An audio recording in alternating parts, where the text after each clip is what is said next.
Hello, and welcome to Psychomisiel. I'm Michelle Damarys, intuitive artist and medium, and you are joining me for Turning Seeds, where we are reading from You Reach Sam by Dustin Thao. This is the final week of reading this book, so we'll be reaching the end of it. And as a recap, Mika was trying to get Julie to go to Tristan's film festival, and that's where we'll pick up. So sit back, relax, get whatever you need to be comfortable, and enjoy the rest and the ending of this story. We will now begin. And don't forget, I punched someone for you, Mika says. On more than one occasion. You owe me a favor. I groan. Because she's right, I do owe her. All right, I'll go. A moment later, I'm in my room as Mika helps me get ready. It feels wrong to look through my closet for a dress to wear, so Mika picks one for me. The plain red dress I wore to my aunt's wedding a few years ago. I stare at myself in the desk mirror as she stands behind me, straightening my hair. Neither of us says much. I'm not sure why I need to go to this festival to prove anything, but I decide not to question it. While I'm still upset that Mika's forcing me to do this, watching her brings back some memories. Do you remember the last time you did my hair? I ask. Of course I do. It was for that lame dance. It was pretty lame. It was winter formal of junior year. I asked Sam to go this time. The theme was famous couples, but nobody dressed up, including us. A group of drunk seniors kept requesting remixes of country songs, so we left early. The only good memory I have was before the dance when Mika showed up with her makeup bag and curling wand and pretended she was my fairy godmother. The three of us ended the night in my living room, eating pizza. Maybe it was a fun night after all, now that I'm remembering it again. But I know tonight won't end up like that, because it's all wrong. Sam isn't here. I'll be going out with someone else.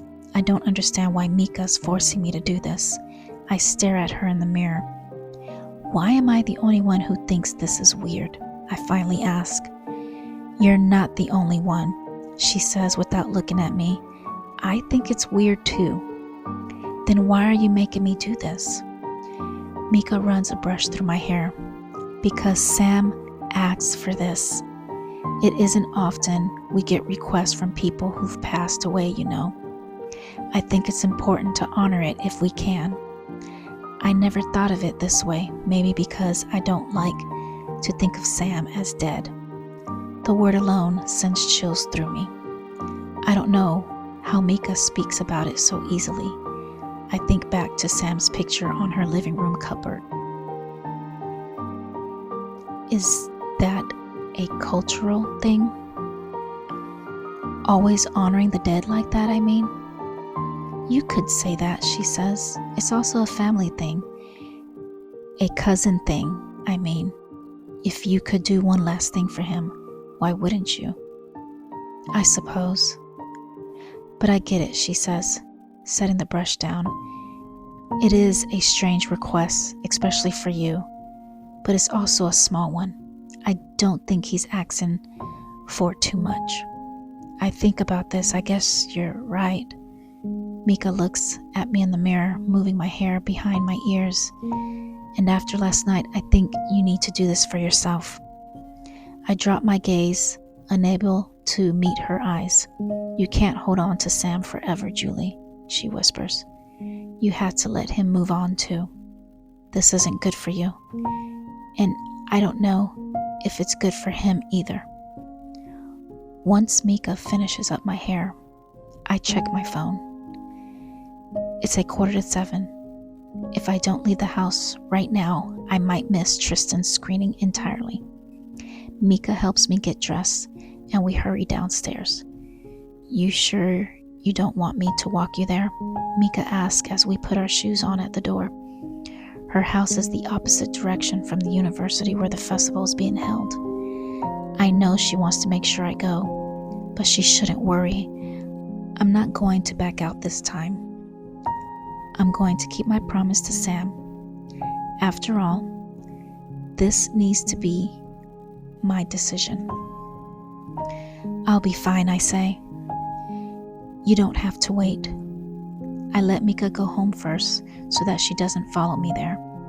After I make sure the candles are blown out, I hurry out of the house.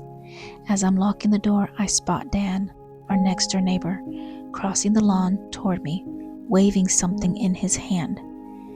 Some mail got delivered by mistake, he says. He hands me a stack of envelopes. Stopped by the other day, but no one answered. Oh, thank you. As soon as he goes, I head back inside to leave the stack on the kitchen table for my mom. But then I remembered something. I know I should check later, but curiosity gets the best of me. I go through the mail, my heart pounding. There it is. At the very bottom of the pile, the name Reed College is printed in red on a white envelope. After all these months of waiting, it finally in my hands. Their decision letter. I know I'm running late, but it's right in front of me and I have to know their answer. My hands are shaking as I tear the letter open and read what's inside. Dear Miss Julie Clark, we thank you for your interest in enrolling at Reed College. The admissions committee has carefully considered your application, and we regret to inform you that we will not be able to offer you admission to entering the class of... My chest sinks before I finish the sentence. It's a rejection. I read the letter again to see if there's some mistake, but there isn't. They rejected me just like that. After all these months of waiting, that's it. I have to grab the edge of the counter to keep myself from falling. No wonder it arrived so late. I should have already known. People at school who got in found out weeks ago. How could I be so stupid? All this time, I've been making plans for something that was never even an option. Those essays were all a waste of time, and that stupid writing sample I've been working on. Why do I do this to myself? Put so much into things only to have them fall apart. I don't know what to do. I need to talk to someone. I know I'm not supposed to do this because our next call isn't scheduled for a few days. But I take out my phone and call Sam anyway. It takes a long time for him to pick up, but eventually he does. I don't have to say anything for him to know something's wrong. He hears it in my breathing. Julie, what's the matter? I was rejected. What do you mean? Rejected from what? From Reed College. I just got the letter. Are you sure? Of course I am. It's in my hand. Sam goes quiet for a moment. Jules, I'm so sorry. I don't know what to say. My heart races as I pace the room. What am I supposed to do? I really thought I'd get in. Sam, I wasn't expecting rejection. I really thought. Breathe, Sam says. It's all right. This isn't the end of the world. It's just one rejection from one school. Forget about Reed. It's their loss. But I really thought I would get in. I know, Sam says. But you're gonna be fine, okay? You don't need Reed's validation. No matter where you go, you're destined to do great things. I know it. I clench the letter in my hand, struggling to take this in. It all feels so pointless. All that work for nothing, you know. I don't even know what my plans are. Maybe I'm not as good as I think. Maybe I should just give up. You're the most talented person I know, Julie, and you're an incredible writer. If Reed can't recognize that, they don't deserve you, Sam says. You just have... Static comes through the line. Sam, what did you say? More static. Julie? Sam, can you hear me? Nothing but static, and then his voice briefly. Everything's gonna be okay. Sam. The call ends. I stand alone in the kitchen trying to keep myself together because I don't have the time to panic. I'm already incredibly late. I still have to get to the festival. I need to go have a good time and prove to everyone, including Sam, that I'm fine, that nothing's wrong with me, and that everything's going to be okay, even though I don't know if any of this is true anymore. Chapter 16. I'm holding back tears when I leave the house. It'll ruin the makeup Mika did for me. And I can't walk into the festival with mascara running down my face, bringing attention to myself. Thank God I decided against heels, because I have to run to get to the university in time. Beams from searchlights cross and uncross in the sky. I follow them until I hear the sound of a crowd along with live music playing. It doesn't take long to find the festival. You can't miss it. Dozens of white tents rise from the quad, connecting by strings of light. A velvet rope blocks me from getting inside. At the entrance, a man in a gold vest asks for my ticket. I hand it to him and gather myself as I step beyond the ropes and into a sea of brightly lit tuxedos and cocktail dresses. I'm glad Mika made me dress up tonight. It's like I stepped through a television screen into an award show. Red carpets run between the tents, covering the grass. Someone behind a silk-lined table smiles and hands me a schedule. I skim through it. Main films are showcased in the auditorium, but smaller student-made ones are being shown outside in some of the larger tents. I hurry down the carpet, looking left and right until I find it. Tent number 23. Based on the schedule, Tristan's film should already be 20 minutes in. But when I enter through the slit of the canvas, the screen is off and everyone's sitting around chatting. When a couple of guys in black shirts and headsets brush past me and I find no sign of Tristan, I figure they're having technical difficulties. Thank goodness. I wipe my forehead and look around for a seat. The first 2 rows are pretty much filled up, but the rest are starkly empty. Doesn't seem to be a large turnout. I'm glad I came to support him then. There are maybe 15 people in the audience. The schedule shows another film playing at the same time in the main theater. I'm guessing everyone's there instead. There are a few empty rows in the back, but I don't want to appear as though I came alone. In the second to last row, there's an older gentleman with wispy gray hair and a dark leather jacket sitting in the middle by himself. He's wearing tinted glasses. I find a spot near him, leaving an empty seat between us. 5 minutes go by, but no film. The audience is growing restless. A few people get up and leave. I turn to the man and ask, "Excuse me, sir, did they mention when the film is supposed to start?" "Soon," he says, "but that was half hour ago." I see. I frown and check the schedule again. Don't worry, it's normal in this industry. Everything runs late, so you could say we're right on schedule. Do you work in film? The man smirks. No, I stay far away from that. I'm only here for the musical aspect. Musical? The documentary, he says to clue me in. You know, this film is about the Screaming Trees, don't you? The rock band. I know who they are, I say, maybe too defensively. He smiles. Thought you might have walked into the wrong screening. From my experience, most people your age have never heard of them. I can't tell if he's being condescending. I'll have you know, I came tonight just to see this film, I say. Really? He scratches his cheek, looking genuinely surprised. You must be a real fan. Of course I am. Where did you learn about them, if you don't mind me asking? My boyfriend, he introduced me to them. He knows all their music. Is that so? And where is he? I go quiet, unsure of what to say. Couldn't make it. Well, that's too bad. I want to say more about Sam, but there's no time because the lights dim and everyone's rustling around in their seats.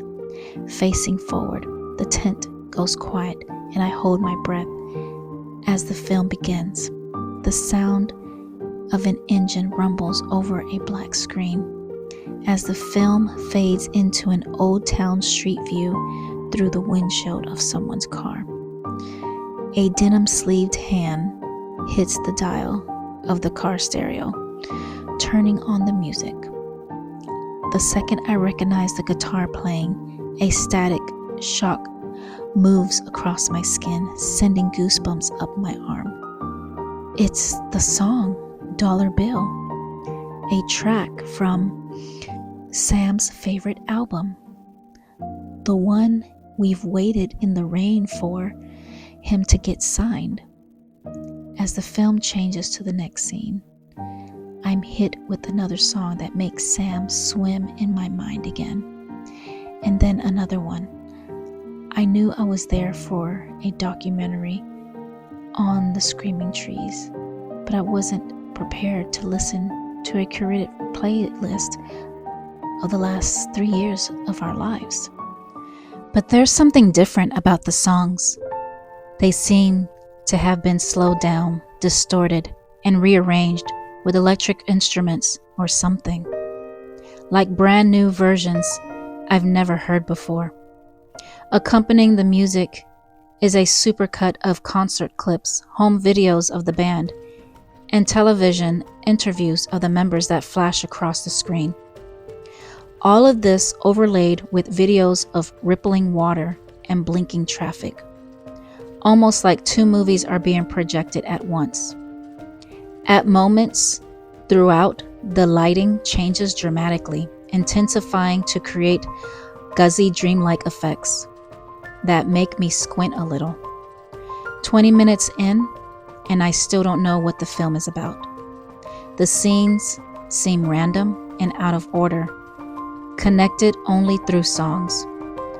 There's something hypnotic about how everything's been pieced together, and I nearly doze off at one point.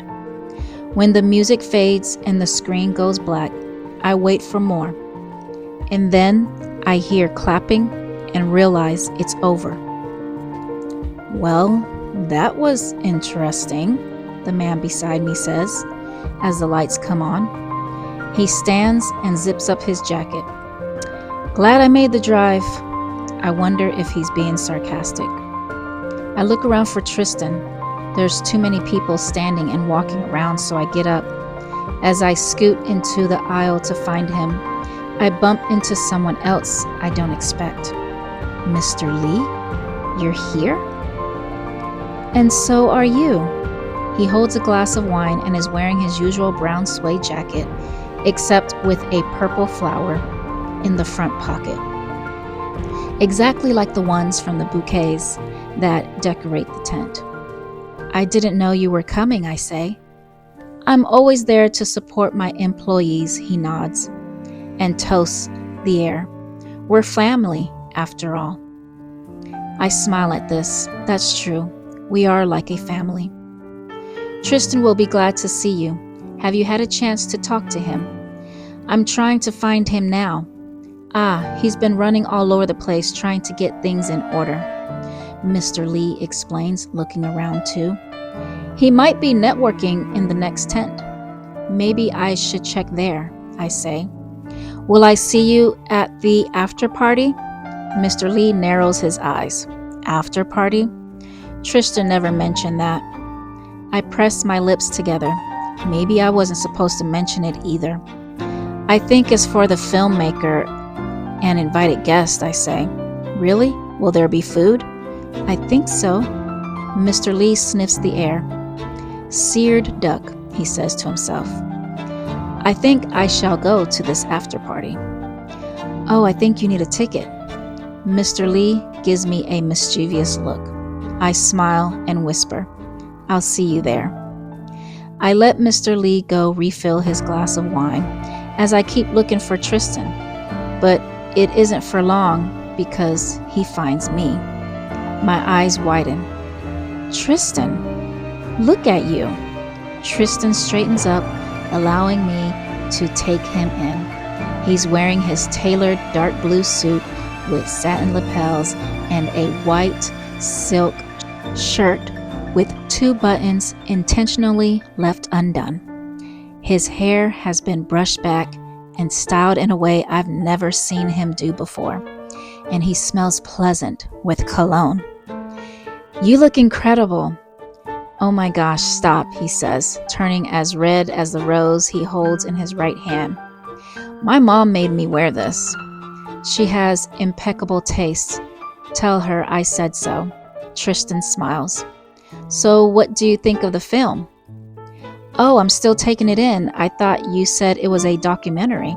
"It is, but it was all music and nobody spoke in it." "Yeah, it's an experimental documentary," he explains. "I see. In that case, I loved it." "I'm so glad. It's supposed to be one of those things you have to watch more than once to get," Tristan says. "Experimental films are like that." He checks his watch. "Oh, we should go." "To the after party?" "No, there's another film I wanted you to see." Tristan takes my hand and leads me out of the tent. "You're gonna love it." "Space ninjas? I wish. What's the rose for?" "Oh, it's for you," he says, blushing again. "It was my mom's idea, but you don't have to take it if you don't want to." I smile and I take the rose. An usher recognizes Tristan and moves us to the front of the line. We take seats in the reserved row of the auditorium. I can't help feeling a little special. Tristan didn't tell me anything about the film, so I'm thrown off guard when the actors speak a foreign language, reminding me how terrible my French is. The story begins with a delivery truck on its way to a bakery when a bump along the road sends a single baguette out of the window without the driver noticing. The rest of the film follows the lost baguette and its journey through the streets of Paris, while the other baguettes are being stacked on wood shelves and taken home by loving families. The lone baguette is run over, picked up, dropped again, mauled by birds, kicked and tangled in a scarf, and dragged by a lime green Vespa across town, before miraculously landing on the front steps of the bakery.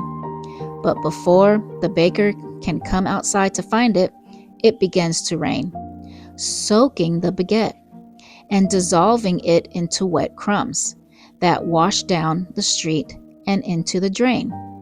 When the screen goes black, Tristan hands me his handkerchief to wipe away tears. I can't believe I'm crying.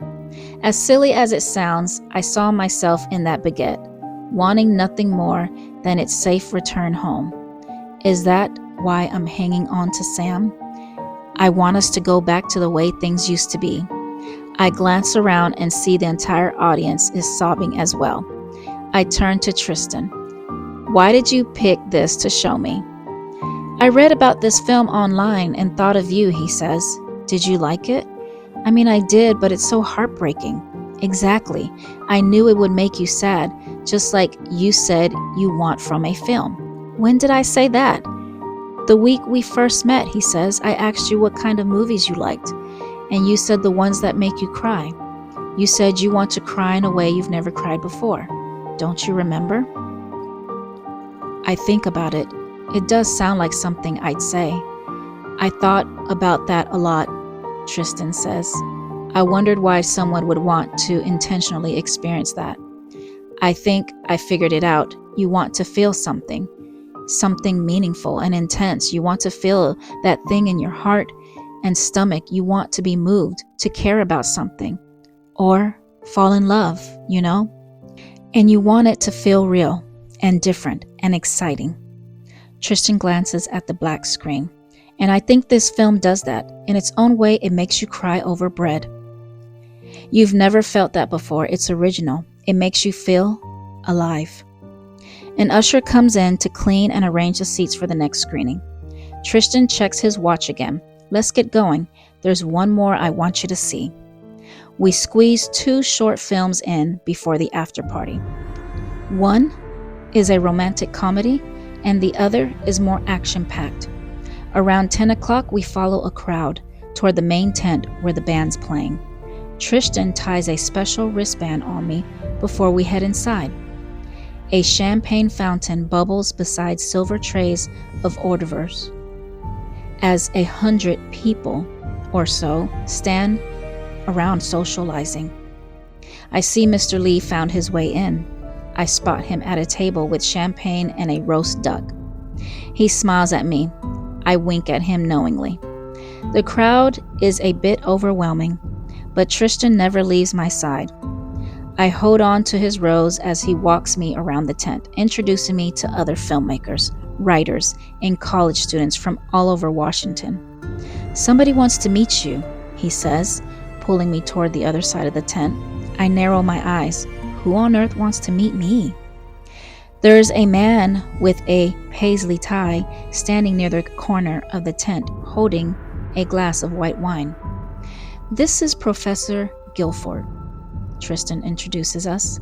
"He's one of the board members who chose my film. He's also a professor here." "Great to finally meet you, Julie." He offers me his hand. "And you as well," I say politely. "But how do you know who I am?" He laughs.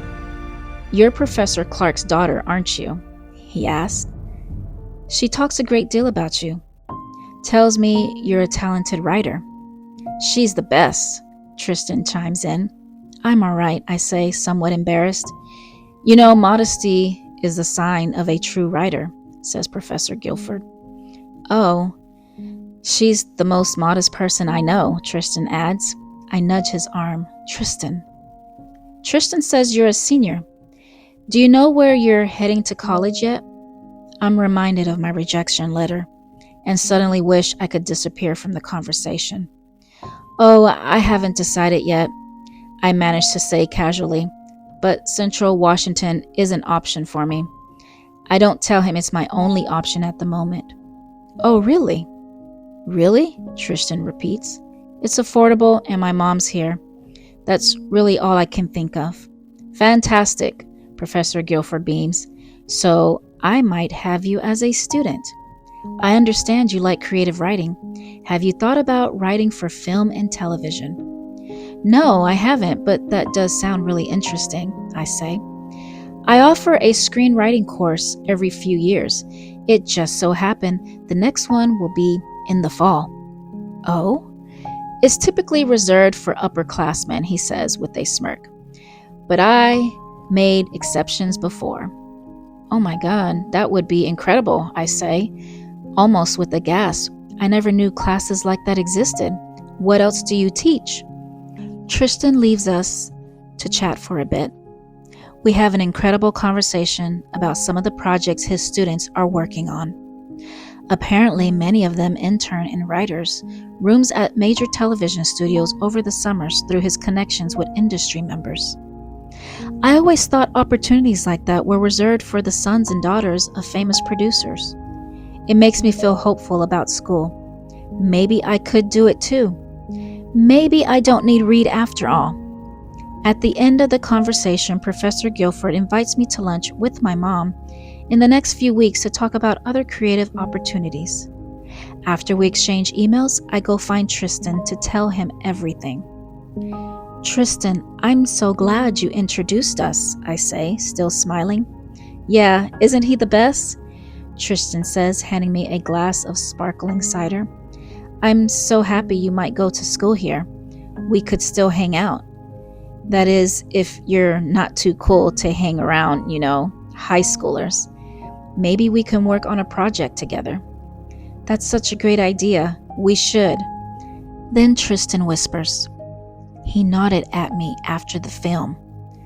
Think he knew I was the director. "What? And you didn't go up and say anything?" "I heard he hates being approached," says Tristan. I stick my head into their secret huddle. "Who are you guys talking about?" Everyone looks at me. Tristan points his chin to my right. "Over there, the one with the glasses." I'm turning around looking. "The tinted ones?" "It's the man I sat beside during Tristan's film." "Oh, I talked to him earlier. He was really nice." Tristan's eyes widen. "What do you mean you talked to him?" "I sat next to him at your screening," I say. We chatted before it started. It wasn't a big deal or anything. I mostly ignored him. Julie, tell me you know who that is. Clearly I don't, Tristan. That's Marcus Graham, Tristan whispers tensely. He's one of the former managers of the band. He's old friends with Mark Lanigan and the Connor brothers. He's a big part of their success. He's sort of famous. And he's leaving, his friend shouts. I turn to see his arm disappear through a slit in the back of the tent. How did I not recognize who he was? No wonder he was so curious about my interest in the band. As I watch him leave, a sudden thought occurs to me. I need to talk to him again. This is my only chance. I leave Tristan with his friends and rush out of the tent to find him. It's incredible how much sound the canvas can block from the outside. The cold shift from the night air sends a shiver through me, making my ears pop. Wait! I shout from behind him. The man stops walking. He turns around, looking for the voice. It's only the two of us out there. He adjusts his glasses. Something the matter? He asks. It takes me a second to think of what to say. I'm sorry for not recognizing you earlier. No worries, he says with a chuckle. You won't be the last. My boyfriend. He would have loved to have met you. He's a really big fan, I say. His name is Sam. You mentioned him. Too bad he couldn't make it, he says, turning to leave. I step forward. He's a musician too, I go on. He plays the guitar and even writes his own music. You guys really inspired him. That's nice, kid. I reach into my bag. I have one of his CDs, I say. It would mean a lot if you listened to it. Once I find the CD, I hold it out to him. Some of the songs aren't finished, but he's really talented. The man puts his hands up. Sorry, kid, but I make it a rule not to take unsolicited music. Industry policy. I step forward, holding the CD out closer. Please, just listen to it. It would mean so much to him. He waves a hand in the air. I said I can't. I'm sorry. Please. Have a good rest of your night, he says firmly, and walks off. I stand there with my arm hanging in the air as the cold night chill sends a shiver through me, and I feel my entire body begin to shake. I can't let this chance slip away. I have to stop him. I have to do this for Sam. But the man is about to walk off forever. He's dead, I gasp. The words rip through my throat. He's dead. When I realize what I'm actually saying, I can't contain myself. That's why he couldn't make it. That's why he isn't here. Because he died. He died a few weeks ago. Tears form behind my eyes as my throat swells up. It's been a long time since I heard myself say anything like this. Maybe because I stopped believing it. The man stops walking. He turns around and looks at me. There's a silence before he says something. His name was Sam, you said? I nodded silently as I wiped my cheeks with my hands, trying to stop myself from crying. And he played the guitar. Yes, I say through a cracked voice. He stepped towards me, holding out a hand. All right then, I'll take a listen. Thank you so much. I hand him the CD, but he can't even take it from me. My grip is too strong. He looks at me. Is something wrong? I just realized this is the only copy I have, I say. I don't have a lot of his things left. He lets go of the CD.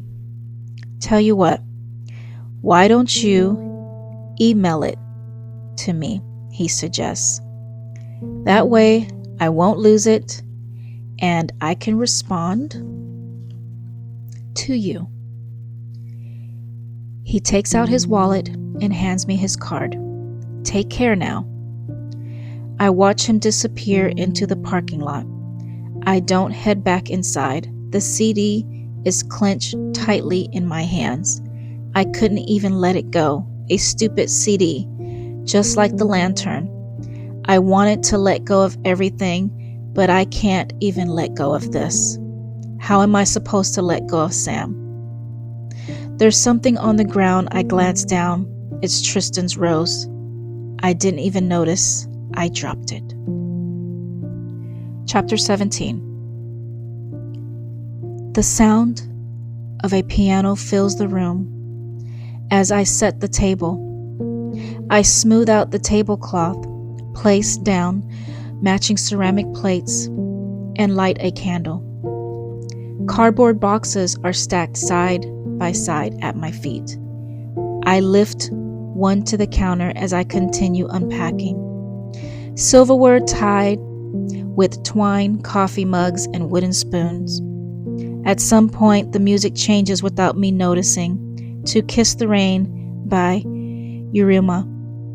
His song sounds like drops of water falling softly on clay rooftops in the spring. As I touch the drawer handle, I feel someone there behind me. Familiar hands move across my waist, and the warmth from them make me go still. Then a kiss on my neck as I shut my eyes. How about we take a break? Sam whispers. We just moved into our new apartment. The floorboards creak and iron pipes snake along the ceiling. Exactly how we imagined it.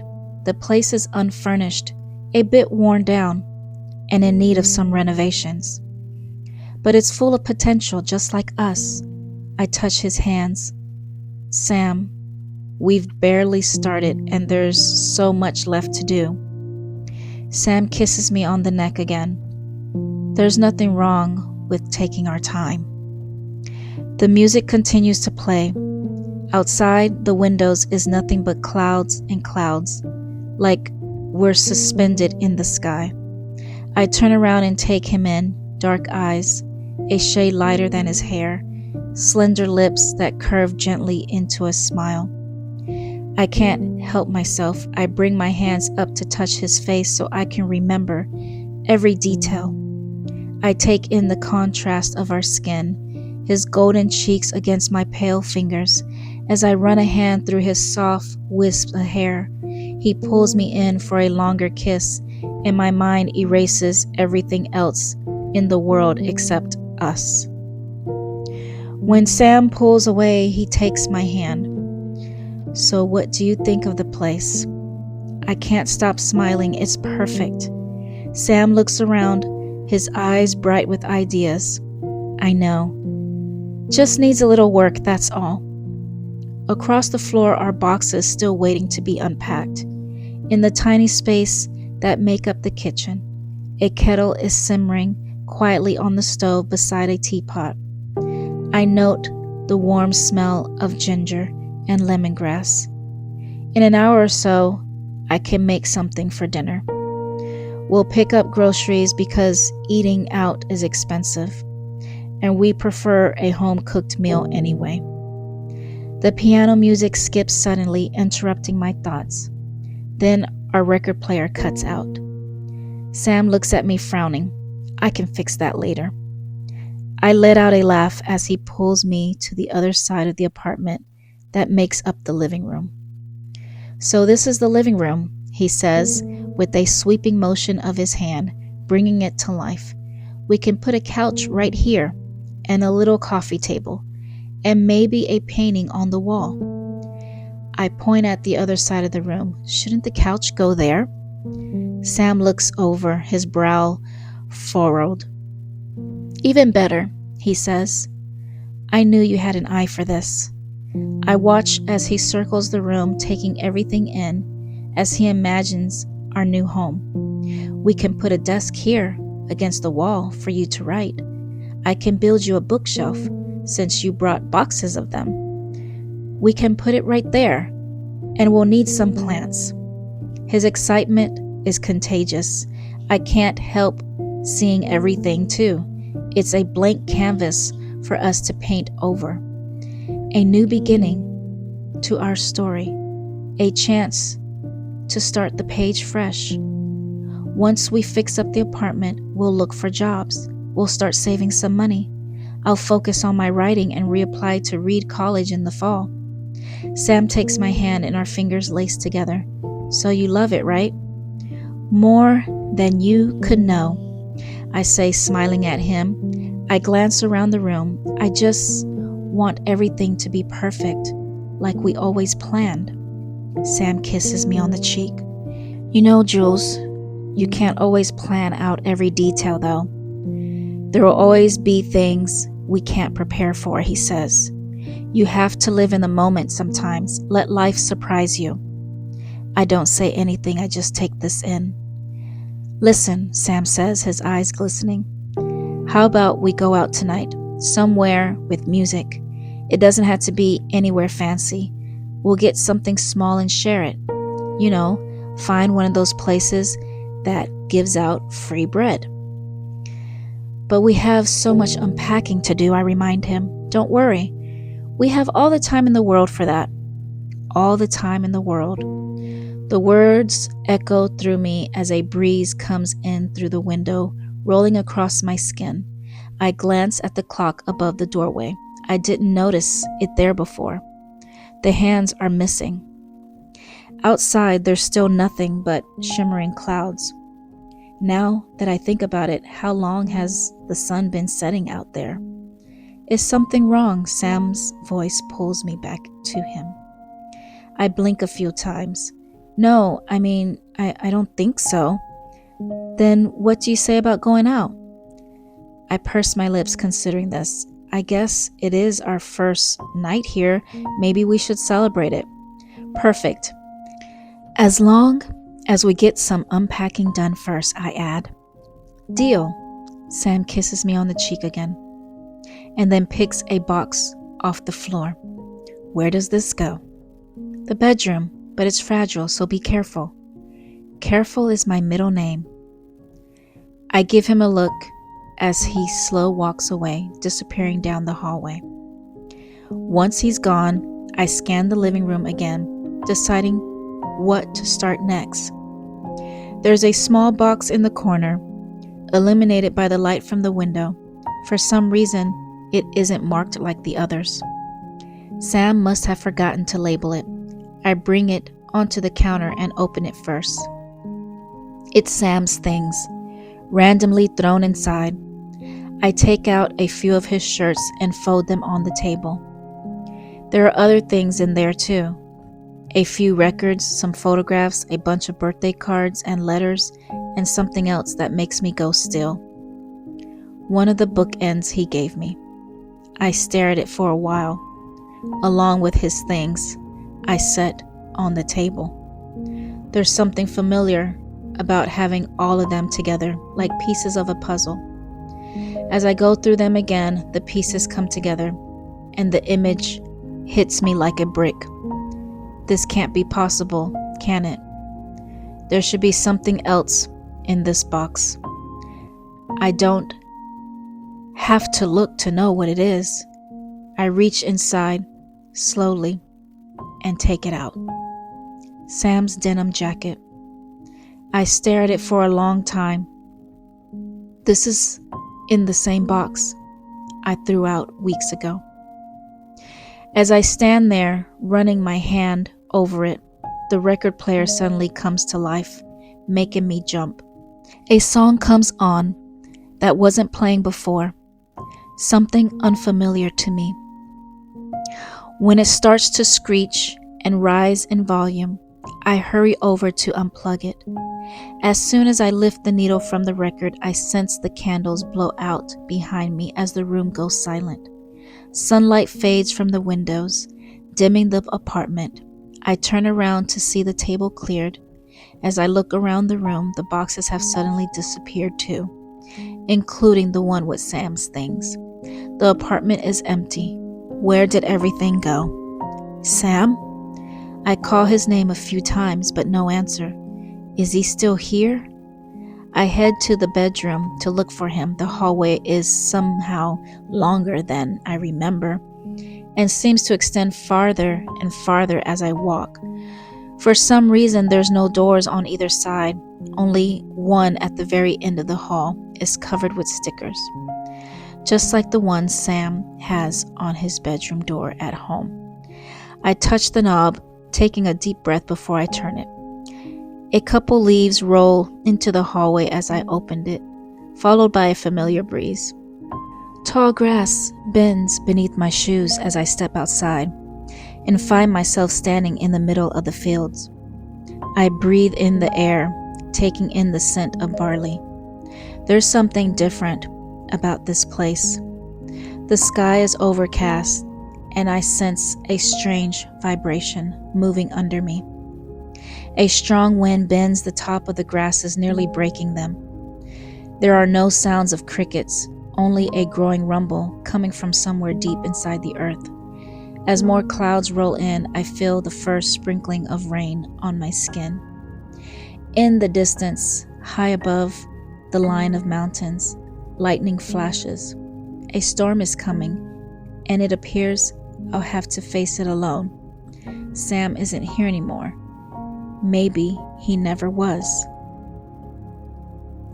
I used to live inside my daydreams. I spent hours planning the future in my head, imagining myself 10 years from now, finished with college, living in an apartment in the city, getting to write for a living.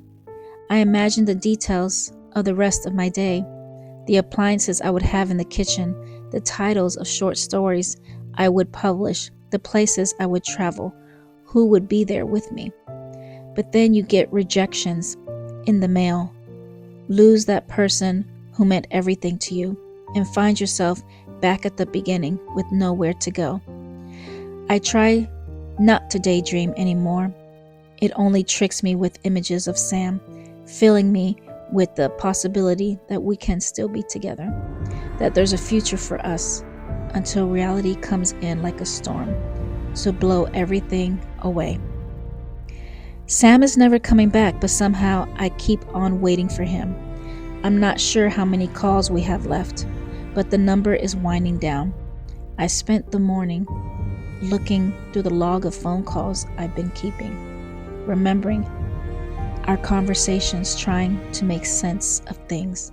Since I let him speak to Mika, I notice each call is shorter than the one before, the static coming sooner. How many more calls left before I lose you? It's hard to worry about this when there are other questions we haven't answered yet. Why were we given the second chance? Just to say goodbye? It's as if we've been reconnected only to be torn apart again. Sam said that we should appreciate this for what it is, but I can't help thinking there has to be a reason we've connected again. But there's only so much time left. Maybe I'll never get the answer. Every time I get off the phone with him, it feels like we're getting closer to the end. Even though I knew this was coming, it still tears me apart inside. Like I'm losing him all over again. What am I going to do when he's gone? I wish the world would slow down for us. I wish I could put coins into a machine to buy us more time. I wish I could save these last calls for as long as I can, so we can stay connected. I wish the world would slow down for us. I wish I could put coins into a machine to buy us more time. I wish I could save these last calls for as long as I can, so we can stay connected. I wish there was something, anything I could do to keep him with me. Everything's going to be okay, Sam said in our previous call. We still have time together.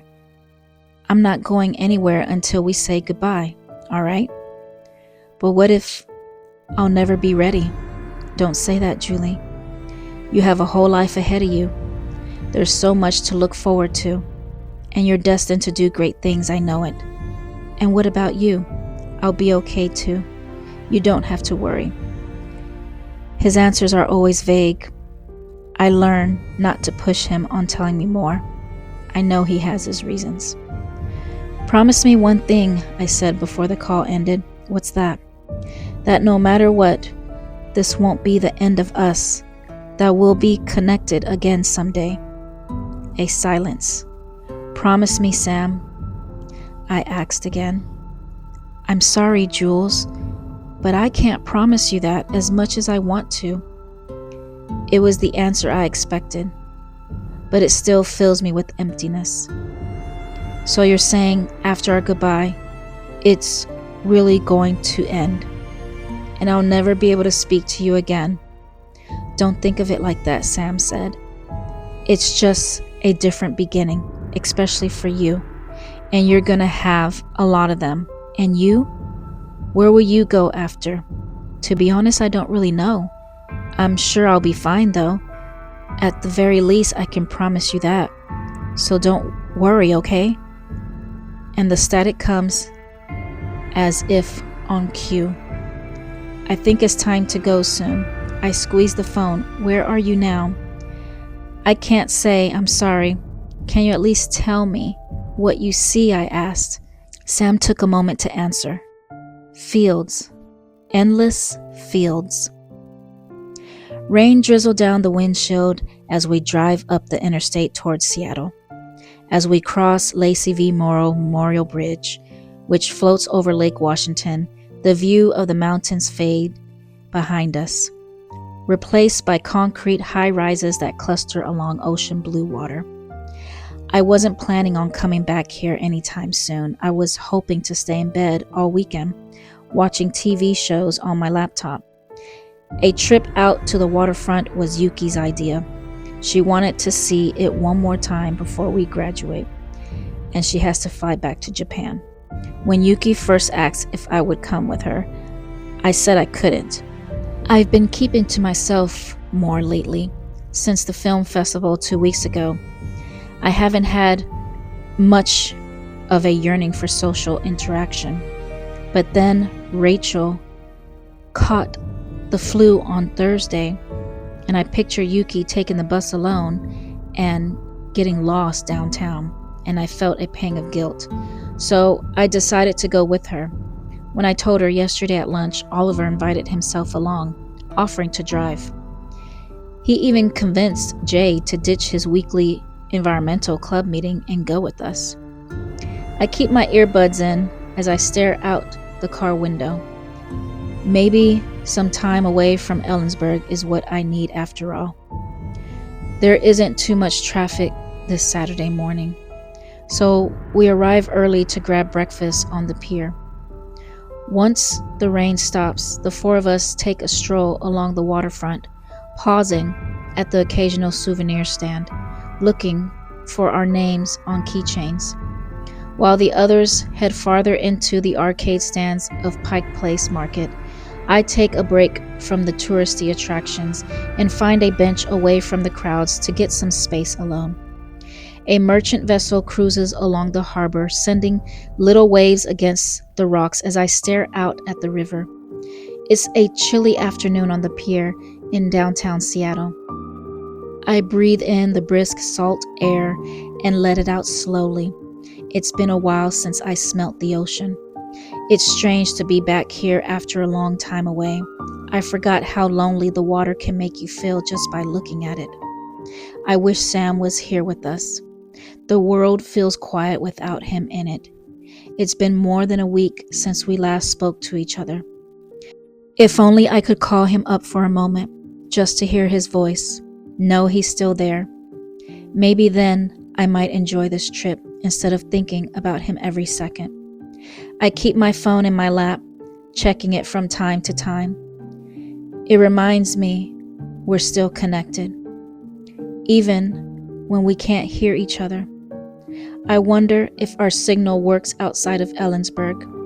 I wasn't sure if it was a good idea to drive up here and risk it, but since our calls have to be spaced further apart these days, I knew I wouldn't be able to call him this weekend anyway.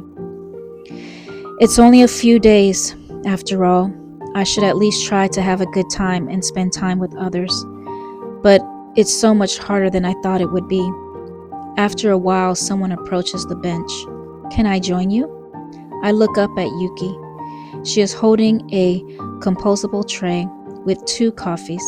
I move my jacket from the bench, making room for her. She sits beside me, sliding over the tray.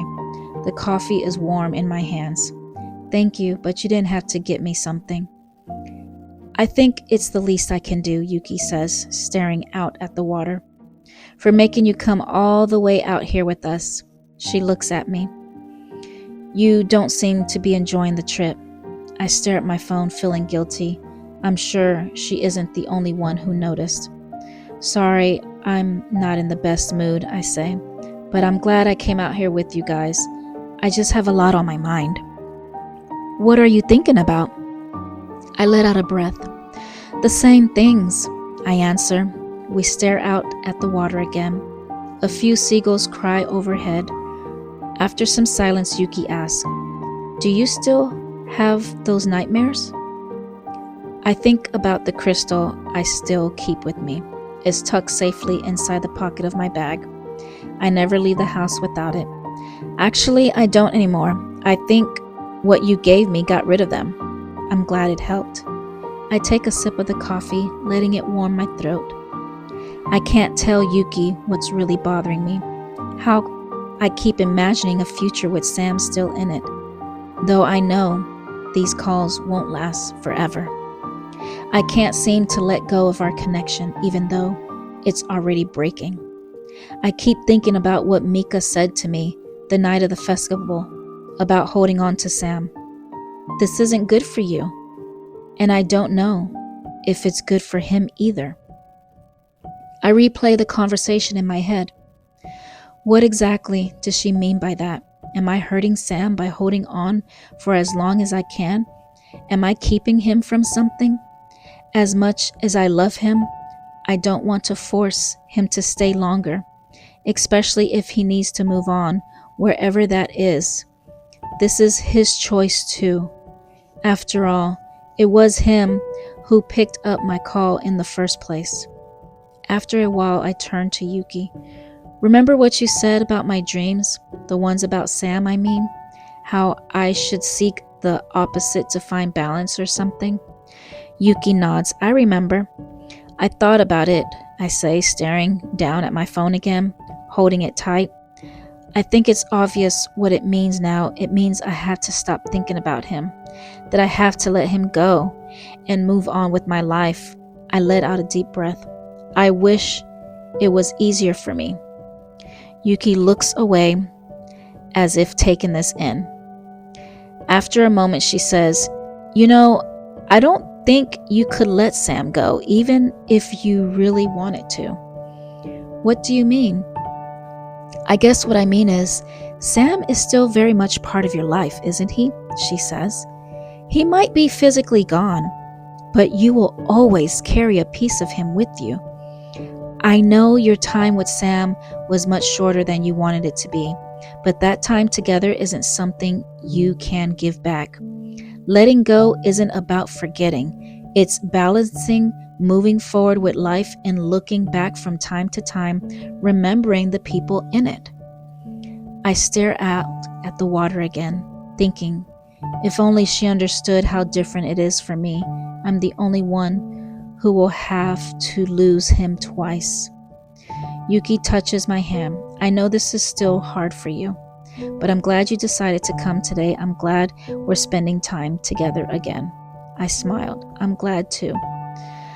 Someone whistles to our left, and we both look up from the bench.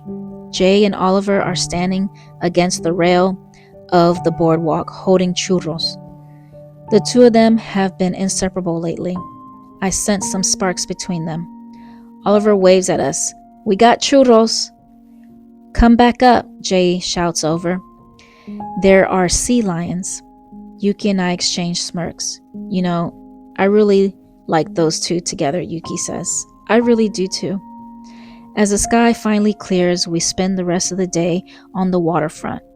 After lunch and some candle shopping, we head to the aquarium to look for otters, because they're Oliver's favorite animal. Jay suggests we buy matching hats to commemorate the trip, and we wear them during our stroll through the sculpture park. Since it's too late to ride the ferry, we head over to Pier 57 and take a ride on the Ferris wheel. When I look out at our view from 200 feet in the air, I think of Sam, and the memory of us at the fair fills me with warmth. As the others head back home that night, I decide to stay in Seattle to spend the rest of the weekend with my dad. He's been asking me for weeks to come visit him. The second he steps out of his car to pick me up, my eyes start to water. I forgot how much I missed him. He's always known how to make things better without needing to ask what's wrong. He's even called my mom asking if I could skip school so we can spend another day together. We do all my favorite things, have pancakes at the diner in Portage Beige, where we used to live, drink pour-over coffee in Pioneer Square, and visit my favorite bookstores on 10th Avenue. Being away from Ellensburg was exactly what I needed after all. I still think about Sam from time to time, but the memories are fond, letting me breathe easier. Even though he isn't here, I still see him everywhere. And for the first time, the thought of this brings me comfort. I arrive at the bus station late Monday afternoon. My mom is still teaching a class at the university, so I have to wait a few hours before she can pick me up. I rest my bag on the floor and check my phone. Now that I'm back in Ellensburg, my calls with Sam should be working. It's been 10 days since we last spoke. It's the longest I haven't heard from him since he first picked up the phone. Ever since our connection broke, Sam and I have been planning our calls several days in advance, one call at a time. Our next one happens to be today. I have the date marked down in my notebook. I was going to wait until I was back in my room, but after being away so long, I can't wait to hear from him again.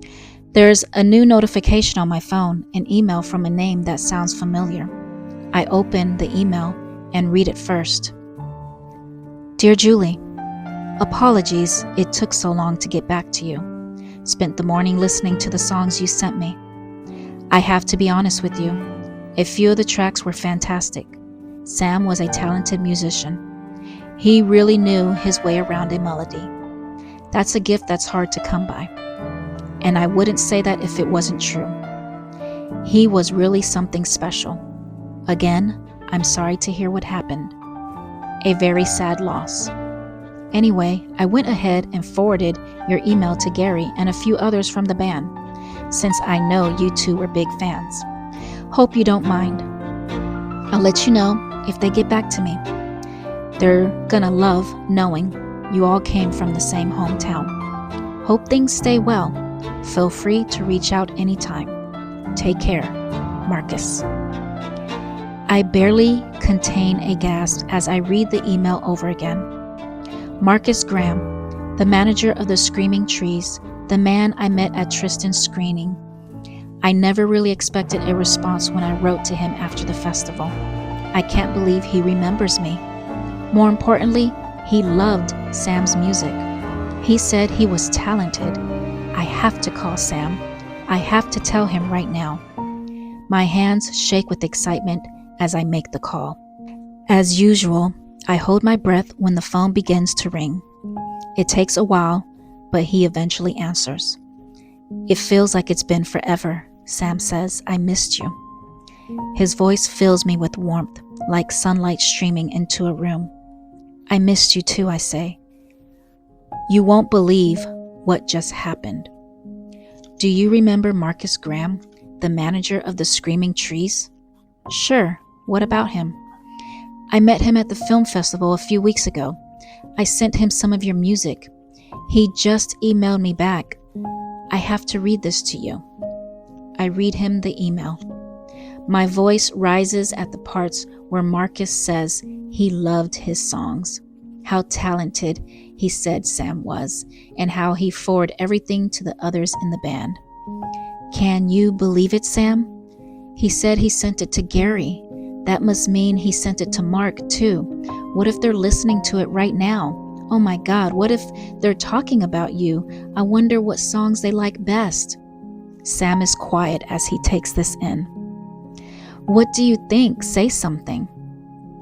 Why didn't you tell me you sent him my music? Sam asked. Because I wasn't sure if I'd get a response, I say. I didn't know if he would actually listen to it. But I thought I told you not to do this.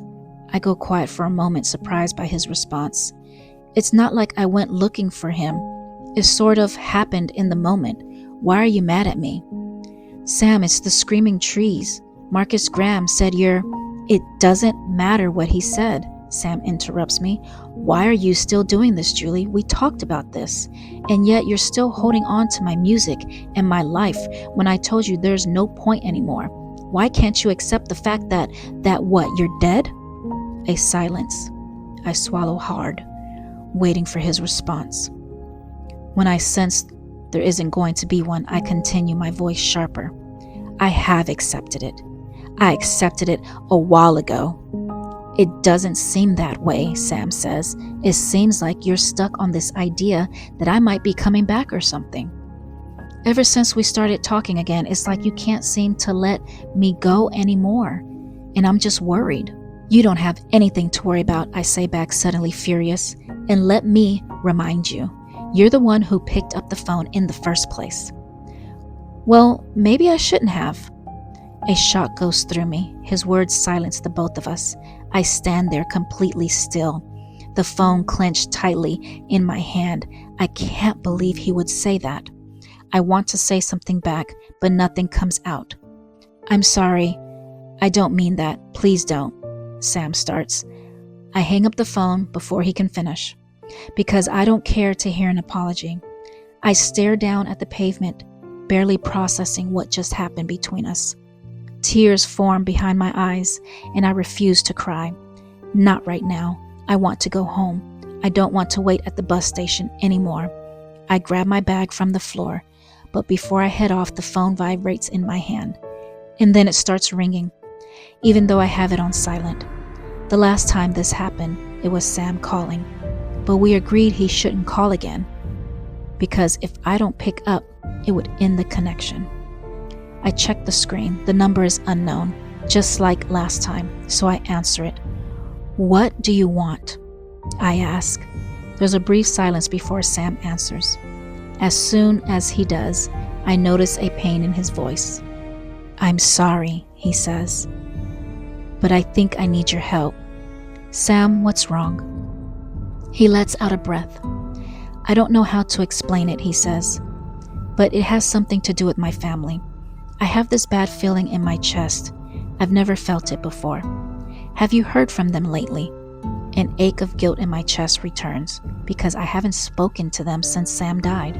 I'm ashamed to answer this question. No, I haven't in a while, I'm sorry. A silence between us. Do you think you can do something for me? Sam asked. Of course, anything. Check up on my family for me if you can. Maybe ask Mika if she knows something. Do you think something's wrong? I don't know. I really hope not. Let me do it right now. Once we hang up the phone, I text Mika right away, asking her if something happened. She responds almost instantly. It's James. He never went to school. We think he ran away. Everyone's out looking for him. I'll let you know if we find him. I call Sam back and tell him this. Do they have any clue about where he is? Sam asks. I don't think so, I say. Mika didn't mention anything. Dang it, I wish I was there. I bet no one knows where to look. Where do you think he might be? I can help search for him, I say.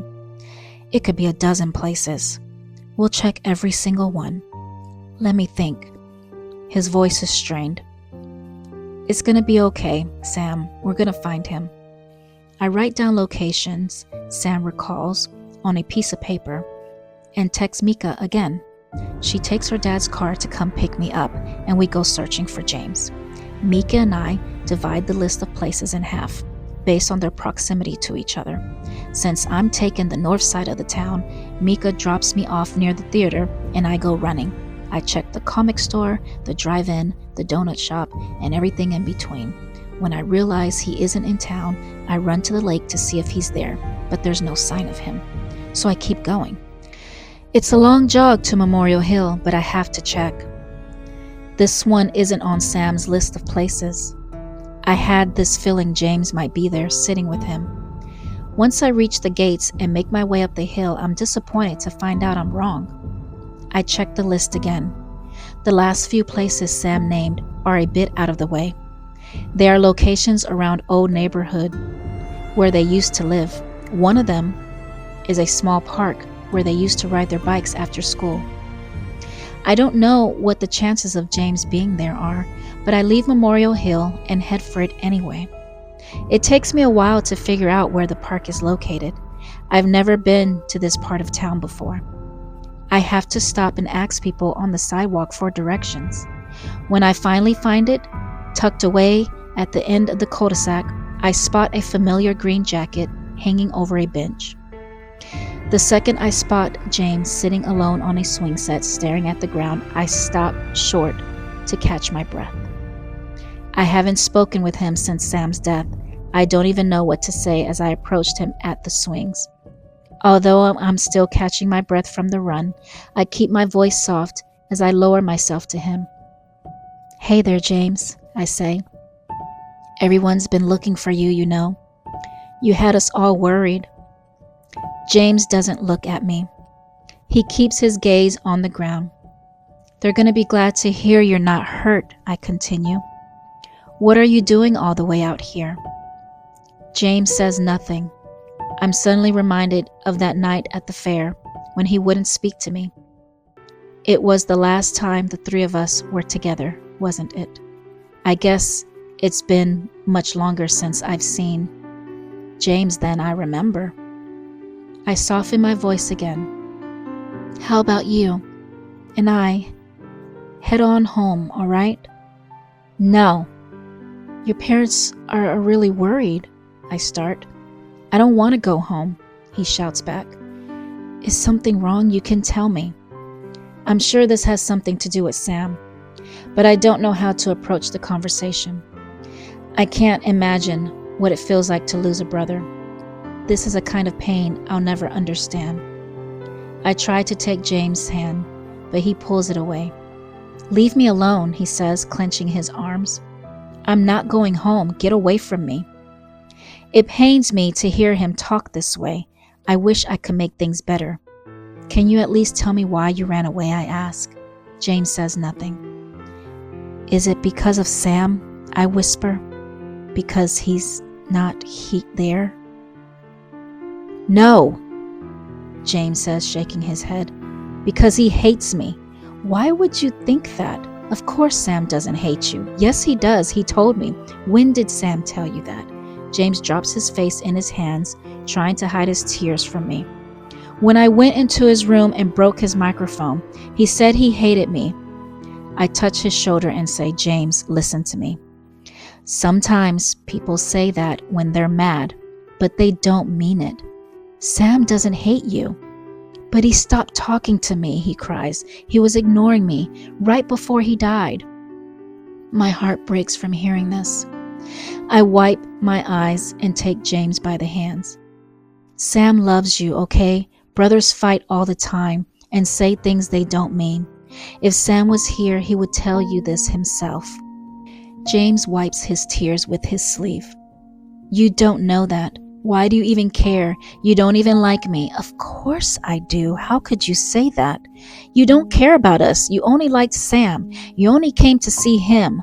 "That isn't true," I say. "You and I are friends too. I care about your whole family."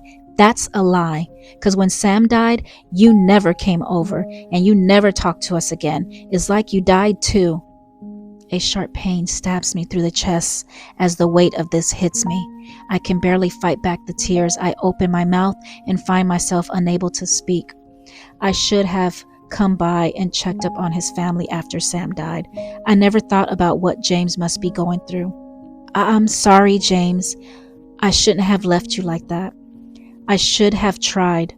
My voice gives out because I don't know what else to say to make James forgive me. Maybe the reason I avoided their family was because I couldn't bear to see them without Sam, because I didn't want to be reminded he was gone. But this doesn't matter. I should have been there for James. Instead, I made things harder for him. I abandoned him too. "I'm not going home," James cried. I wish I could get through to him, but he won't even look at me. I can't blame him though. If only there was something I could do to make it better. It pains me to see him like this. I need to do something, but I'm not sure what. I think of Sam. He would know what to say if he was here. He's the only person James will listen to right now. A thought occurs to me. Our connection is weakening, but I need to do something. I can't let James spend the rest of his life thinking Sam hated him. As I step away from the swing set for a moment, I pull out my phone and call Sam again. He picks up after the first ring. "Did you find him? Is he okay?" "I'm with him now, don't worry." Sam's voice floods with relief. "Where was he?" "At the park, just like you said." "I'm so glad he's safe. Why did he run away?" "It's a bit complicated," I say, "but he thinks you hate him." "Me? Why would he think that?" "James told me you said it to him before you died," I tell him. "I tried to explain how you didn't mean it, but he won't listen to me.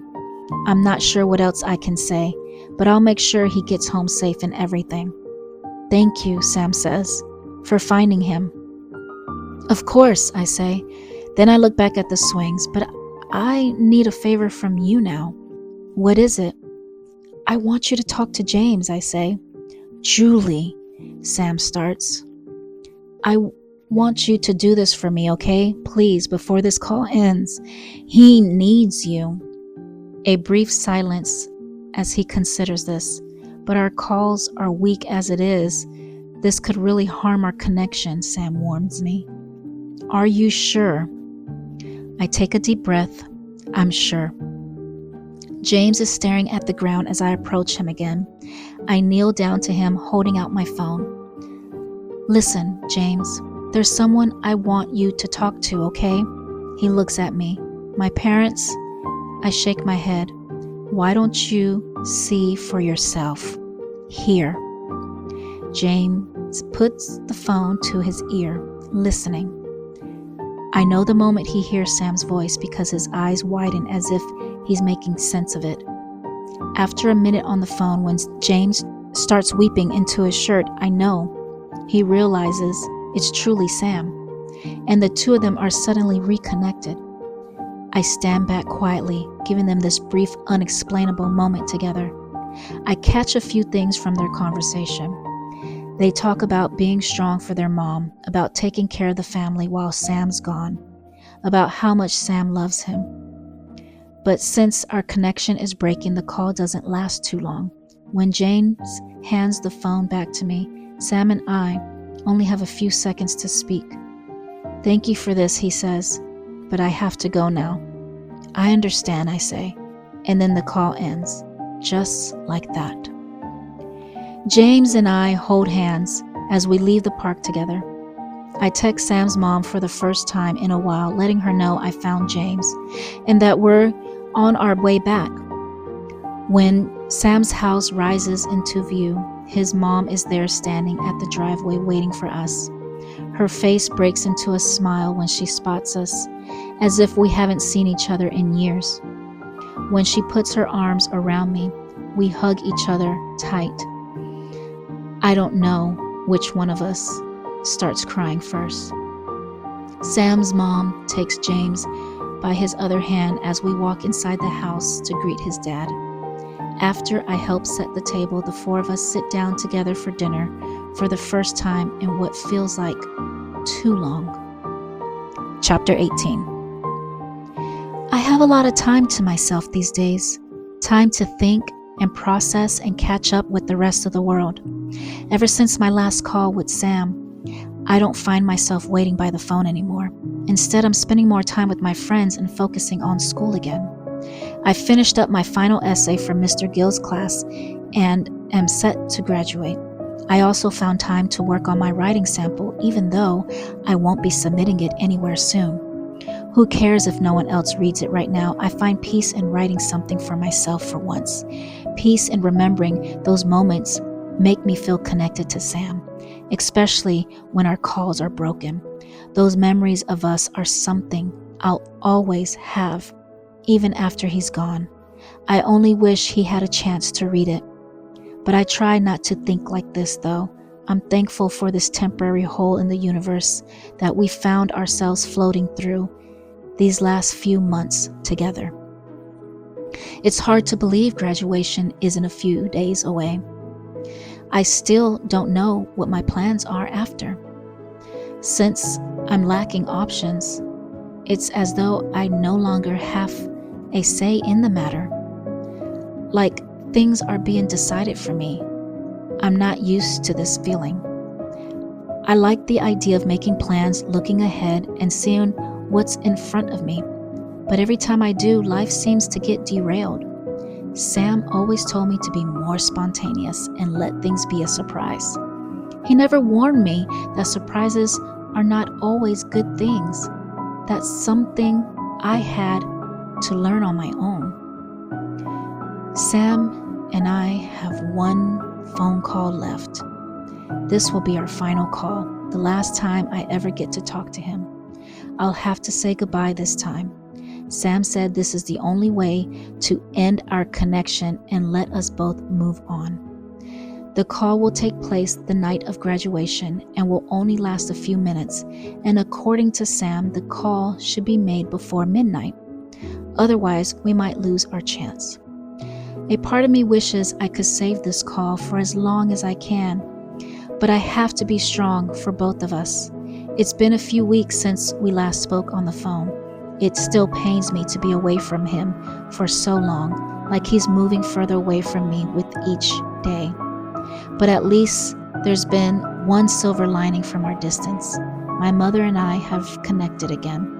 We spent these last few weeks together, having dinner every night, watching TV in the living room, shopping, and taking weekend trips to the beach. Things we used to do. She says she missed spending time with me. I didn't realize how much I missed it too. Cars honk impatiently as my mother and I sit in traffic.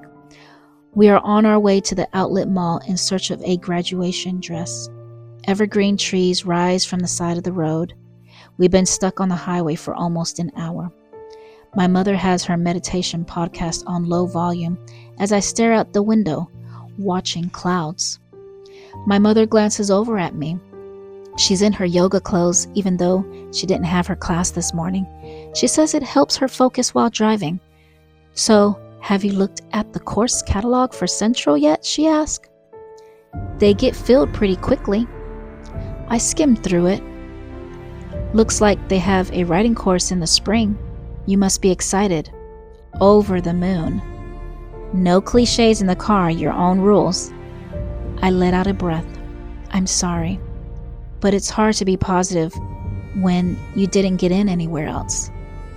You know, you only have to stay there for 2 years, my mother says, lowering the volume, and then you can transfer somewhere else. Lots of students do that, Julie. I guess you're right, I say. It just wasn't part of the plan. None of this was.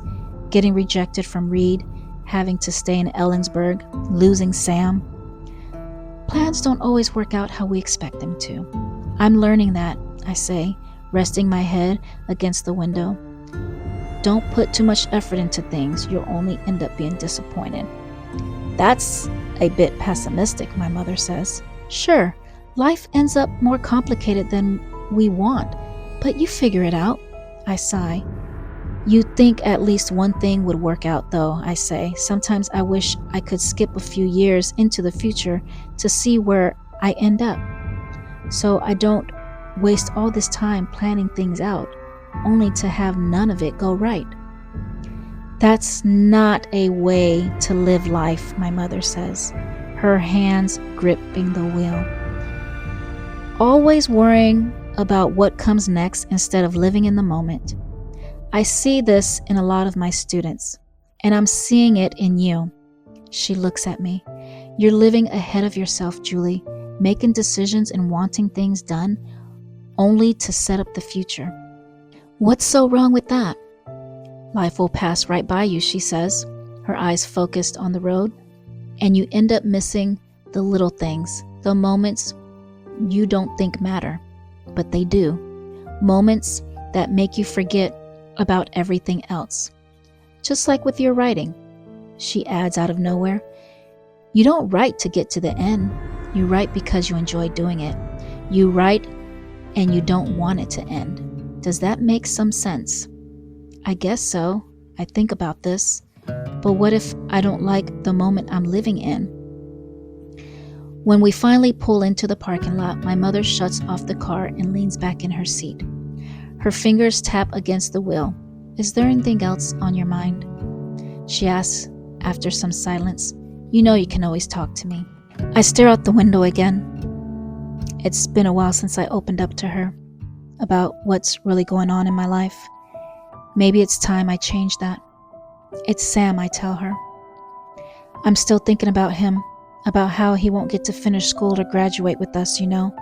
I mean, how am I supposed to think about college and the rest of my life when his was cut so short?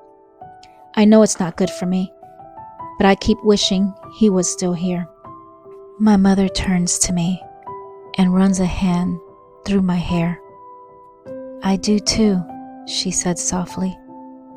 And I wish I knew what to say to make things better, or at least tell you how to go through this, Julie. But the truth is, no one experiences grief the same way, and we all come out of it differently. It's okay to wish for those things and even imagine him here with you, because those moments inside our heads are just as real as anything else. She taps her forehead. Don't let anyone tell you otherwise.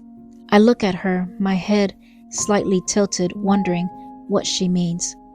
For a second, I almost ask if she knows about the calls, but I don't. I know I have to say goodbye soon, I say, but I don't think I can let him go. My mother nods silently. Before we leave the car, she wipes a tear from my eye and whispers, Then you shouldn't. You should keep him with you. Help him live on somehow. My mother's words stay with me for the rest of the week. I try not to stress too much about things that haven't happened yet, and try to enjoy my final days as a senior. Oliver brings me and Jay to a party near the lake on Saturday, and the three of us go hiking the next morning. Mika got accepted after being waitlisted at Emory University and will be moving to Atlanta at the end of the summer. Even though I'm so thrilled for her, I hate that we'll be so far away from one another. But she says she'll come back for Thanksgiving and Christmas break, and I promise to visit her once I save up some money. At least Oliver will be studying at Central with me. We went through the course catalog the other day looking for classes to take together. Maybe it won't be so bad there, especially if I get into the screenwriting class. I email Professor Guilford and he tells me to show up the first day, so I'm keeping my fingers crossed. And my mother's right, I can still transfer after 2 years if my grades are good enough. I could even apply to Reed College again. I have to stay cautiously optimistic. It is the night of graduation. Blue and white balloons float along the chain-link fence of our football field as families file into the bleachers of the stadium. My mom and dad are sitting together somewhere in the middle of the crowd with Tristan and Mr. Lee. The band is in full uniform, playing a mess of unrecognizable songs so loud it's hard to hear anything else. After they finish with what I believe is the national anthem, the ceremony begins with a performance from our choir, featuring a beautiful solo from Yuki. I stand up on my chair and cheer her name at the end. A few speeches are made and the music changes, and it's time for us to walk. Oliver was supposed to walk with Sam, so the school lets him stand in between me and Mika as we march, arms linked toward the stage. Beneath each of our gowns is something that belongs to Sam, in memory of him. Oliver is wearing the plaid shirt, Mika one of his sweaters, and me his Radiohead t-shirt. Maybe it's all in my head, but it feels like the crowd cheers the loudest for us. I only have a few minutes to change into my new dress before a million pictures are taken in front of the stage. Tristan gifts me a bouquet of yellow roses. My mother makes me take group photos with everyone around us, including David from history class, who I never said more than 5 words to. Yuki introduces me to her parents, and they invite me, Rachel, and Jay to their home in Japan next summer. A reunion, Rachel cries, her face gleaming. When the music dies and the sun starts to set, I check the time. I need to go soon. Once the crowds dissipate a little, I go find the others to say goodbye. The last call I have with Sam is tonight. I need to hurry home, get to my room, and be ready to say goodbye. I know he'll ask me all about today. I only wish he was there to celebrate it with us instead. What about the graduation party? Oliver asked me. You can't miss that. It's gonna be lit. I have something I need to do, I say. Are you sure? Mika asks. I give her this look and she nods knowingly. Maybe you can meet us after. Just text me, okay? I will, I say, and hug them both. With my phone clutched in my hand, I turn to go, but someone tall from the football team bumps into me. The impact is so hard, my phone is knocked out of my hands and hits the concrete, shattering the screen. I don't even hear their mumbled apology. The world becomes a tunnel. A chill runs through my body. I'm too terrified to move a muscle. My heart pounds as I reach down for my phone. But it won't turn on. No matter what I try, it won't turn on. The screen is black and shattered, and I don't know what to do. I just stand there completely frozen, trying to process the full weight of what I've done. Mika must have noticed something was wrong because she appears at my side. What is it? She asks. My phone, I broke it. Mika, I broke it. I keep repeating as she's trying to calm me down, telling me it's okay when it isn't. The buttons aren't working. The screen remains black. I turn to her. I need your phone. I grab it and call Sam's number, but it doesn't go through. I try a few more times, but the call keeps failing. Oliver arrives. What's the matter? He asks. Julie broke her phone, Mika says gravely. Dang, I'm sorry. I'm sure we can go get it fixed tomorrow. No, I need it tonight. Let me see your phone. I take it from his hands before he can say anything. The call fails again and again. Who's she calling? Oliver asks as I pace around, desperately trying the number again, holding his phone up to maybe get a different signal that Sam can find. I must appear out of my mind because a crowd has formed around me watching. Why isn't this working? I remember something Sam said. His voice echoes in my head. Only our phones are connected. I shove Oliver's phone back to him as my mother arrives at the scene. She asks me what's wrong, but I don't have time to answer. I grab her phone and call Sam again, even though I know it won't work. Nothing will. But I don't know what else to do. The calls only work through my phone, and it's cracked and broken because I was so stupid. I didn't watch where I was going. I need to figure something out. I need to fix this. Sam expects me to call him tonight. I can't leave him waiting forever. What if he thinks I forgot about him? What if he thinks something's wrong? My heart is pounding harder than ever as a rush of adrenaline pumps through me, making it hard to breathe. I have to go find him. I have to find Sam. I'm not losing the last call I have left. I'm not losing him all over again. Not like this. I turn to my mom. I need your keys. I take them from her hands without answering any questions. Have Dad drive you home. I get into the car and start driving without knowing where I'm going. I drive through town, circling the streets, looking in store windows and coffee shops where I used to go to see if Sam's there. But he isn't. I park the car and run into the sun and moon, ignoring the looks from strangers, and check the table where we used to sit. Sam? Sam? I call his name, but he isn't here. Of course he isn't. Then I remember it was him who went looking for me. I get back into the car, and the next thing I know, I'm driving up Route 10, where he crashed that night again. I pull down my window and look out to see if he's walking along the side of the road, searching for me. But Sam isn't out here either. Another chill goes through me. I glance at the clock and see it's 10 past 11. I'm running out of time. If Sam isn't here walking along the roads, where would he be?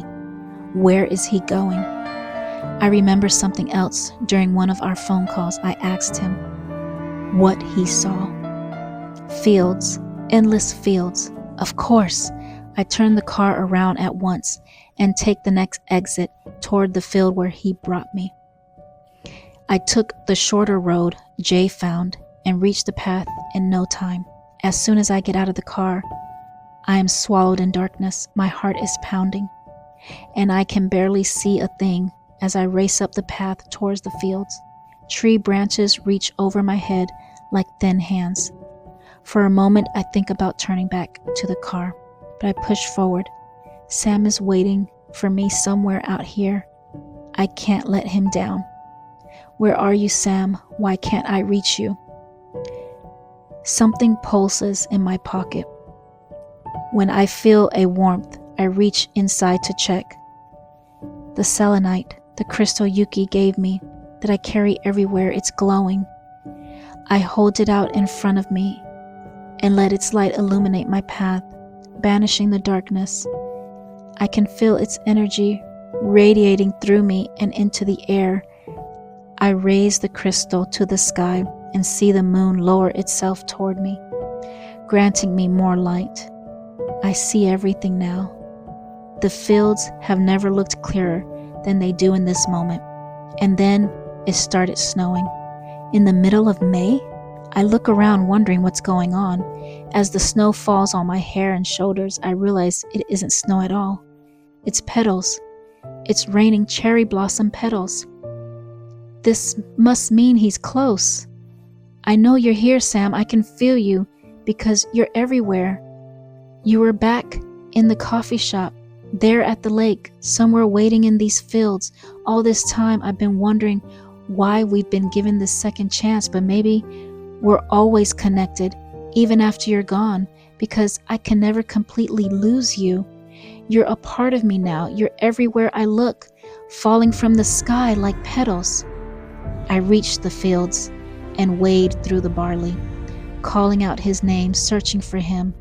I think I spot the top of his head and rush toward it, but nothing's there.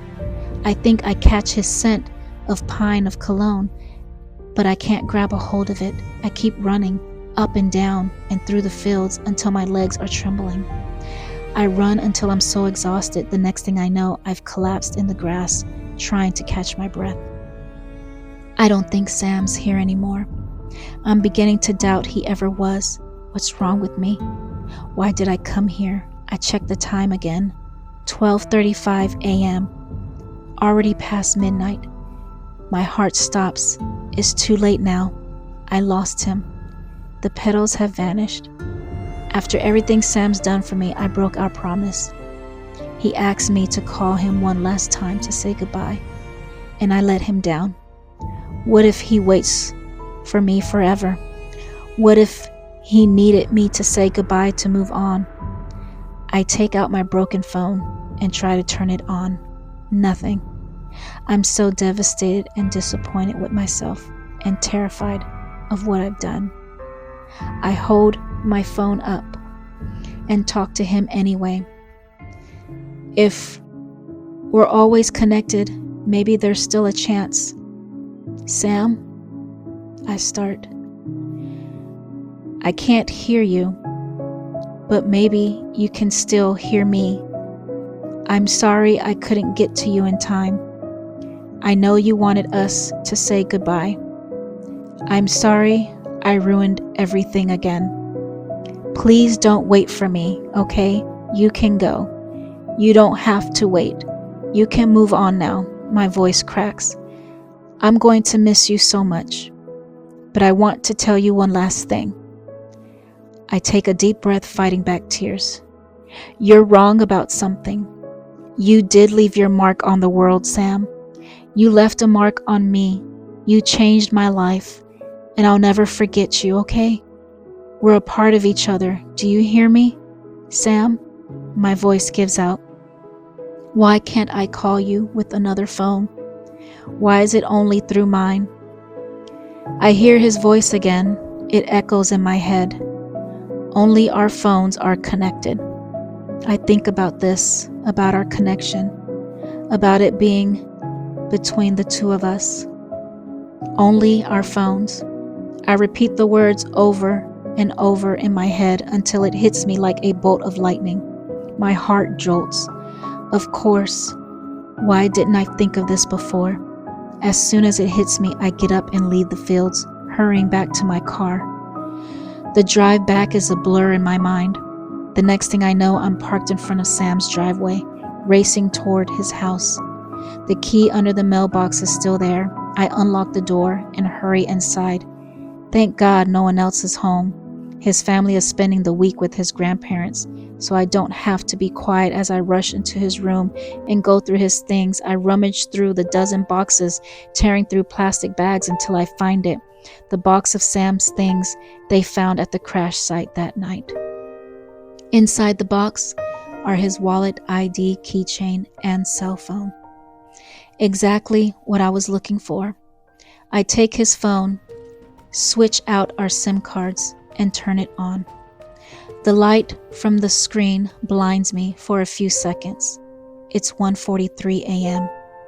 There is just enough battery life to make a call, so I dial his number. Only our phones are connected. Maybe that means his too. I take a deep breath and hold it in. The ringing sends shivers through my body. I sit down on his bed and try not to freak out. It keeps ringing until a voice comes on the line. Julie? Sam? I gasp. I hold back a cry as my entire body bursts with relief. I didn't think you'd pick up. I don't have a lot of time, he says. It's okay. I almost shout, trying hard not to cry. I just needed you to know that I didn't forget you. What took you so long to call, he asked. I broke my phone. I'm sorry. I'm so glad you're okay. I was starting to worry. I'm here now, I tell him. I'm so happy to hear your voice. I thought I lost you forever. I'm happy to hear you too. I'm glad you made the call, even if it's late. But it's time to say goodbye now, okay? I have to go soon. There's an ache in my chest, but I can't let Sam go knowing this. I have to be strong for him. I swallow down the pain. Okay, Sam. I love you, Julie. I want you to know that. I love you too. Some static comes through the line. I have to say what I need to say faster. Thank you, Sam, for everything you've done, for picking up the phone because I needed you, for always being there for me. A silence. Are you there? I'm here. Don't worry, he assures me. But I need you to say goodbye now, okay? I need to hear you say the word. I swallow hard. The words come out cracked and broken. Goodbye, Sam. Goodbye, Julie. Right after he says, I need you to do one last thing for me, okay? What is it? I ask. After we hang up, I'm going to call you again. And I need you to not pick up this time. Can you promise me that? He needs me to break our connection for good. He needs me to move on. I can. I whisper, even though it kills me inside. Thank you. I'm going to hang up now, okay? Okay.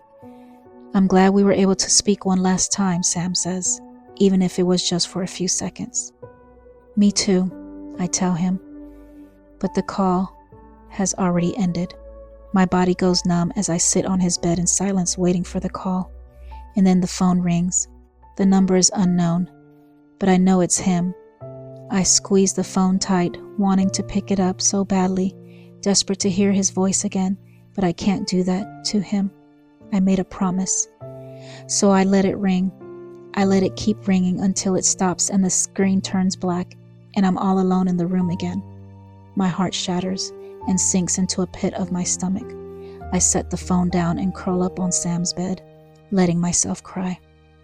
Our connection is over, just like that. I'll never get to speak to Sam again. I should get up and go home, but I can't seem to move. So I lie there in the darkness for a while, in his bed, alone in the emptiness of the house, wishing things were different. And then something happens.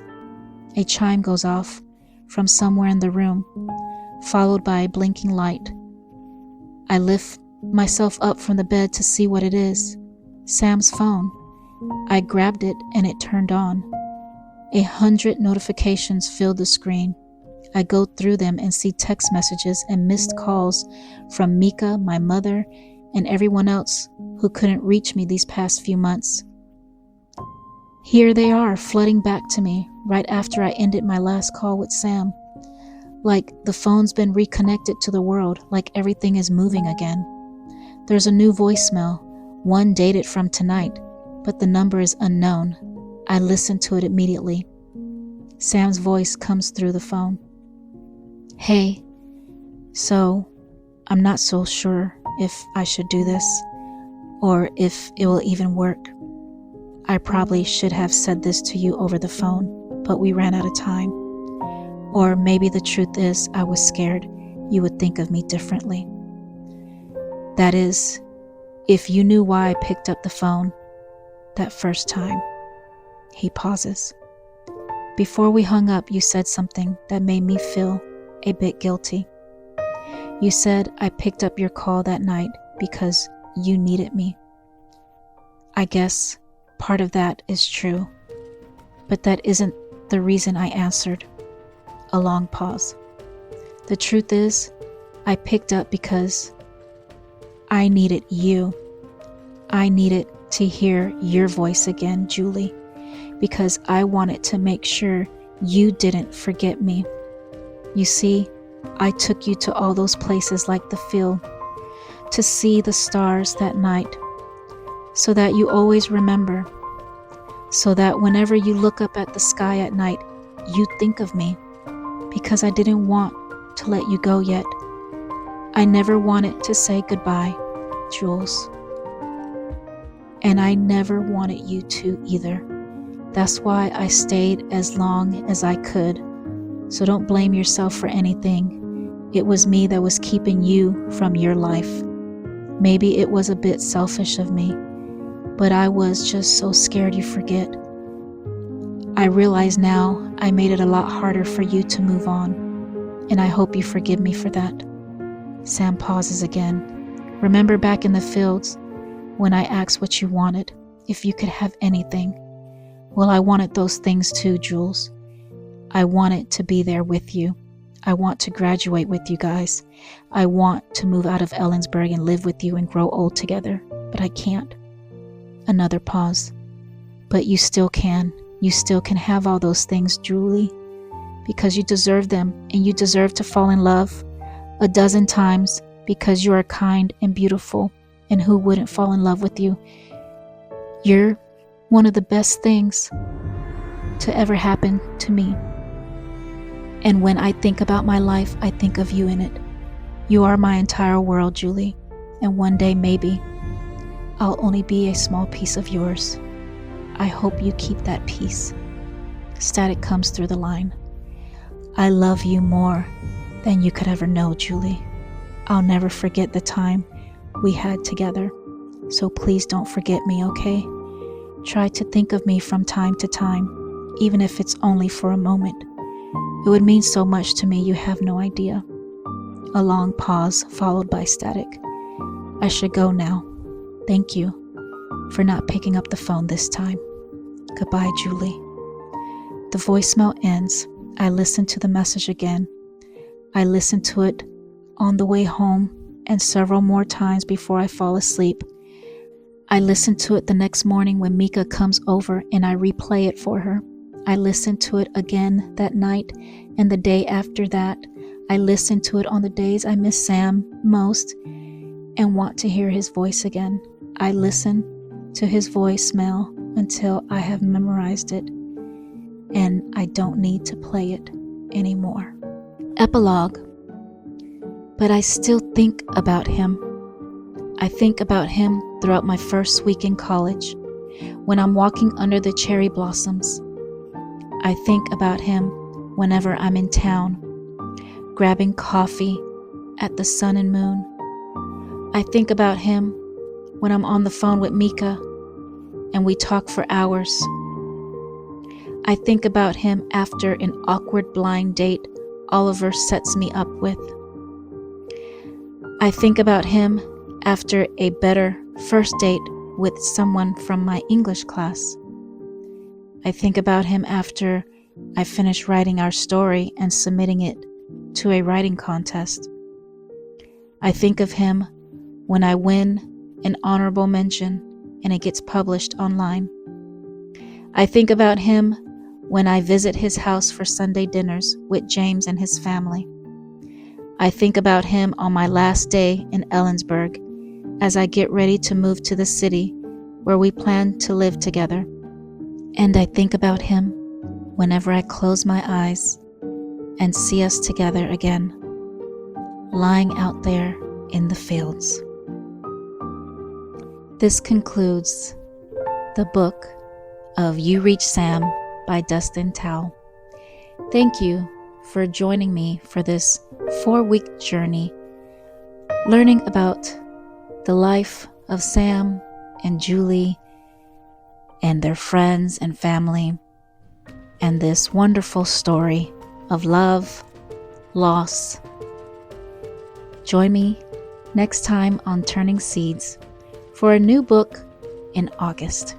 See you then.